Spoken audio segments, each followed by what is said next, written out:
Hello guys, welcome back to my channel.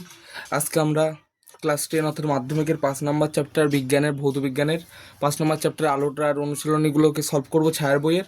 তাহলে চলো শুরু করা যাক। প্রথম প্রশ্ন, আর এই প্রত্যেকটা প্রশ্নের উত্তরের সাথে আমি তোমাদের বইয়ে কোথায় আছে সেটাও দেখিয়ে দেবো। একটা দুটো প্রশ্ন হয়তো যেগুলো অঙ্ক বা অন্য একটু ধরনের প্রশ্ন আছে যেগুলো বইতে নেই, সেগুলো তোমাদের আমি বলে দেবো উত্তর।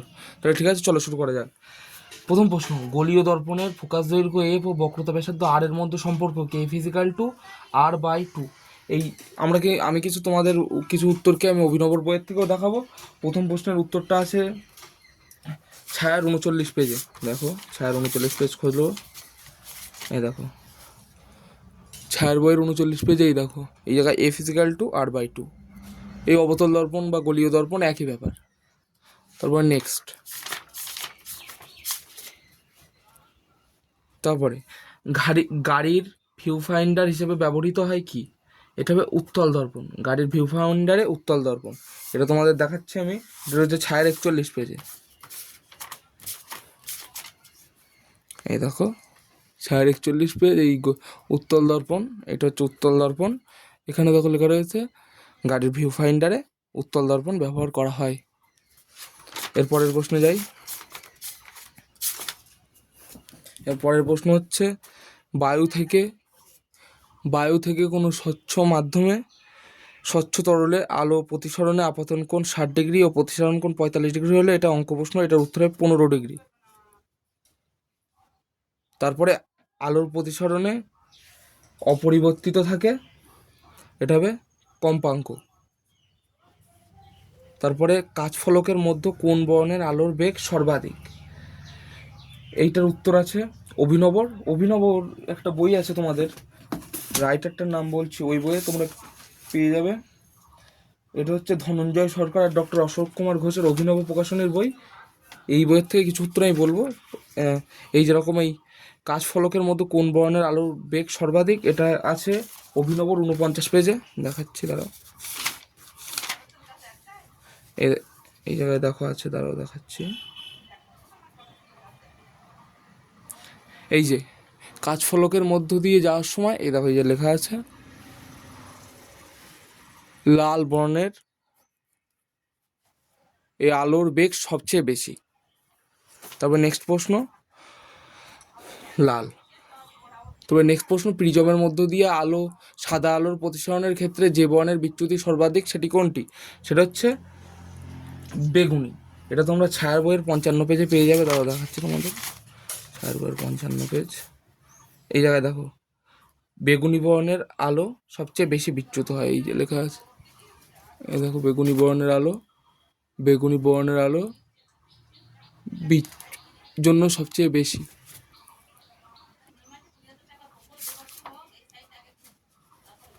তারপরে নেক্সট হচ্ছে আমাদের অতি সংক্ষিপ্ত প্রশ্নোত্তর। আগেরগুলো এমসিকিউ করেছিলাম, এবার অতি সংক্ষিপ্ত প্রশ্নোত্তর। অতি সংক্ষিপ্ত প্রশ্নোত্তরের ভিতরে প্রথম প্রশ্নটা হচ্ছে অবতল দর্পণের প্রধান অক্ষের সমান্তরালে আলোকরশ্মির কিরূপ প্রতিফলন ঘটে? এটার উত্তর পেয়ে যাবে তোমার অভিনব বইয়ে 37 পেজে। দাঁড়াও দেখাচ্ছি, অভিনব বইয়ে 37 পেজ। এ কি চেয়েছে? ওর প্রধান অক্ষের সমান্তরালে আলোকরশ্মি কিরূপ প্রতিফলন ঘটে প্রধান অক্ষের সমান্তরালে।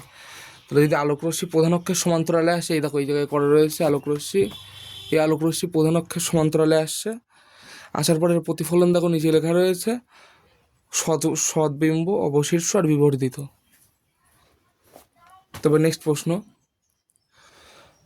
অবতল দর্পণের সামনে কোথাও একটি বস্তু রাখলে বস্তুর বিবর্ধিত অসৎবিম্ব গঠন হয়? কোথায় বস্তু রাখলে বস্তুর বিবর্ধিত অসৎবিম্ব গঠন হবে? এটা ছায়া 36 পেজে রয়েছে। এই দেখো,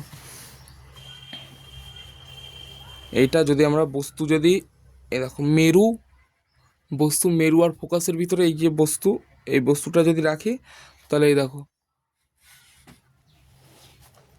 এর প্রতিবিম্বের প্রকৃতি হচ্ছে অসৎবিম্ব আর বিবর্ধিত অসৎবিম্ব। তারপর নেক্সট প্রশ্ন হচ্ছে স্ট্রিট ল্যাম্পের প্রতিফলক হিসাবে কি ধরনের দর্পণ ব্যবহার করা হয়? এই প্রশ্নের উত্তরটা তোমরা ছায়ার বইতেই পেয়ে যাবে 41 পেজে। দেখাচ্ছি,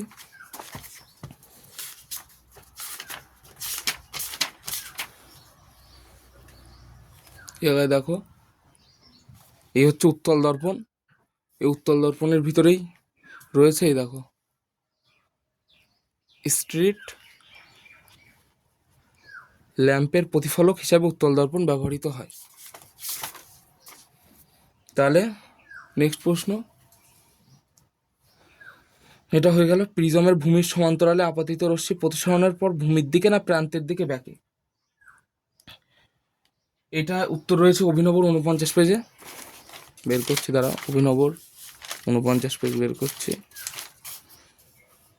এটা ভূমির দিকে ব্যাকে না অভিনবর 49 পেজ। এই দেখো এই ছবিটা দেখো, এই দেখো একটা আলোক রশ্মি সমান্তরালে আসার পরে এই দেখো এটা ভূমির দিকে বেঁকে যাচ্ছে, সবকটা আলোক রশ্মি দেখো ভূমির দিকে ডিফ্লেক্ট করছে, হালকা হালকা করে বেঁকে যাচ্ছে। এরপরে নেক্সট প্রশ্ন, পাতলা লেন্সের আলোক কেন্দ্র কাকে বলে? এ দেখো পাতলা লেন্সের আলোক কেন্দ্র কাকে বলে?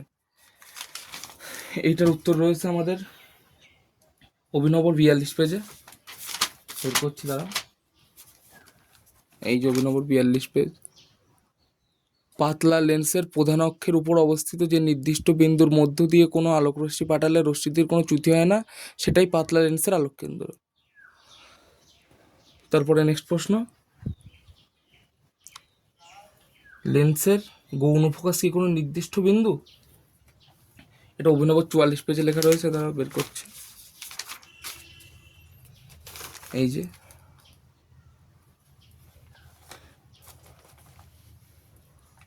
লেন্সের দুটি ফোকাস থাকে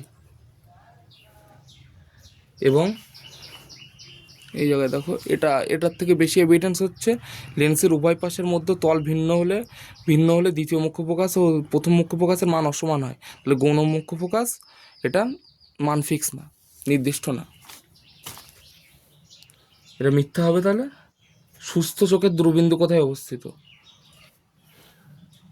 এটা কত দাগের প্রশ্ন? 7 দাগের প্রশ্ন। এটা ছায়া 54 পেজে রয়েছে, দাঁড়া তোমাদের খুলে দেখাচ্ছি। 54 পেজ, এই যে 25 সেমি, এটা হচ্ছে নিকটবিন্দু, আর অসীম পর্যন্ত এটা হচ্ছে দূরবিন্দু অসীম পর্যন্ত। তারপরে নেক্সট প্রশ্ন, কোনো এটা তোমরা দেখতে পাচ্ছ হয়তো আমাদের একটা অসুবিধা হচ্ছে, কোনো মাধ্যমে আলোর বেগ 2 × 10⁸ মিটার পার সেকেন্ড হলে ওই মাধ্যমের প্রতিসরাঙ্ক কত? এই অঙ্কটির আগের পেজেই 58 পেজে রয়েছে, দেখো তোমরা দেখে নিতে পারবে। এই যে কোনো মাধ্যমে আলোর বেগ এত হলে তা ওই মাধ্যমের প্রতিসরাঙ্ক কত, অঙ্কটা দেখে নাও একবার, এই যে আমি করছি দেখিয়ে দিচ্ছি।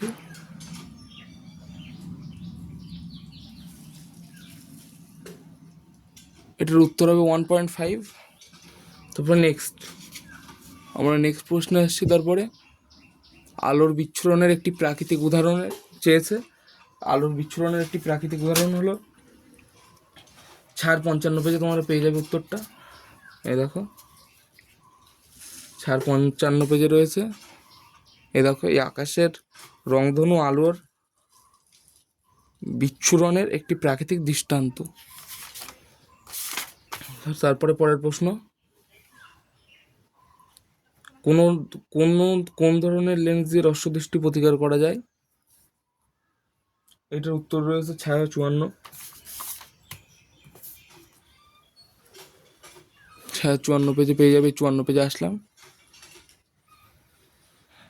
এ দেখো প্রতিকার, এই রস্যদৃষ্টি, এই প্রতিকারের এখানে দেখো, এই দেখো অবতল লেন্সযুক্ত চশমা পরতে হয় প্রতিকারের জন্য। এরপরে আমরা শূন্যস্থান পূরণ করব। এই যে প্রথম প্রশ্ন হচ্ছে, কোনো লেন্সের মুখ্য ফোকাসের সংখ্যা কটা? এর উত্তর রয়েছে অভিনব 37 পেজে, দেখাচ্ছি তোমাদের দ্বারা।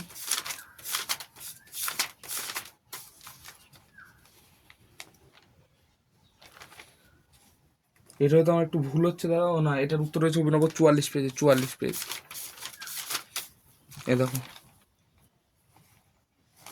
লেন্সের দুটি ফোকাস।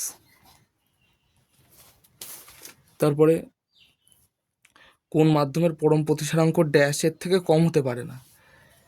এর উত্তরটা রয়েছে অভিনবর 51 পেজে, এই যে অভিনবর 51 পেজ, এটা দেখো 1-এর থেকে কম হতে পারে না, সর্বদা 1-এর থেকে বেশি হবে। তারপরের প্রশ্ন, দিনের বেলা চাঁদের আকাশের রং কি? এইটা অভিনবর 54 পেজে রয়েছে। এই জায়গায় দেখো, চাঁদের আকাশের রং কালো। তারপরে ক্যামেরার অভিলক্ষ্য হিসাবে কোন লেন্স ব্যবহার করা হয়? এটা হবে উত্তর লেন্স। তারপর সত্য মিথ্যা, কাচের স্ল্যাবে রশ্মি প্রতিসরণে কোনো চ্যুতি ঘটে না। এটা দেখো সত্য। এর উত্তর রয়েছে অভিনব 40-41 পেজে। দ্বারা দেখাচ্ছে, অভিনব 40-41 পেজে রয়েছে এর উত্তরটা। এ দেখো, এই কাচের স্ল্যাবের যে প্রমাণটা করে, এই দেখো লেখা রয়েছে আলোকরশ্মির কোনো কৌণিক চ্যুতি হয় না, কেবল পার্শ্বসরণ হয়। তারপর নেক্সট প্রশ্ন, লম্ব আপতনের ক্ষেত্রে স্নেলের সূত্রটি প্রযোজ্য নয়। এটা হবে সত্য। এর উত্তর রয়েছে অভিনব 38 পেজে। দেখাচ্ছি তারা, 38 পেজ। এই জায়গায় দেখো, এই লেখা রয়েছে লম্ব আপতনের ক্ষেত্রে স্নেলের সূত্রটি প্রযোজ্য নয়। দেখতে পেয়েছো নিশ্চয়ই? না, দাঁড়াও, এই দেখো, লম্ব আপতনের ক্ষেত্রে স্নেলের সূত্রটি প্রযোজ্য নয়, এটা লম্ব, ঠিক আছে। আর সেটা একটা। তারপরে এরপরের প্রশ্নটা হচ্ছে, বায়ু মাধ্যমে অবতল লেন্স হলো অভিসারী লেন্স। এটা ভুল। এর উত্তর রয়েছে অভিনব 43 পেজে। দেখো, অবতল হচ্ছে অপসারী লেন্স। তারপরে লাস্ট প্রশ্ন, বেগুনি বর্ণের আলোর চ্যুতি সর্বাধিক। এটা হবে সত্য। এর উত্তর রয়েছে ছায়া 55 পেজে। দেখাচ্ছি তোমাদের, ছায়া 55 পেজ। এ দেখো, বেগুনি বেগুনি বর্ণের আলোর জন্য সবচেয়ে বেশি। ঠিক আছে, তাহলে তোমাদের আজকে এই সব অনুশীলনী আমি সলভ করে দিলাম। আর তোমাদের যদি ভিডিওটা ভালো লেগে থাকে তাহলে লাইক করো আর চ্যানেলটা সাবস্ক্রাইব করে দিও। ঠিক আছে, দেখা হবে আবার, টাটা।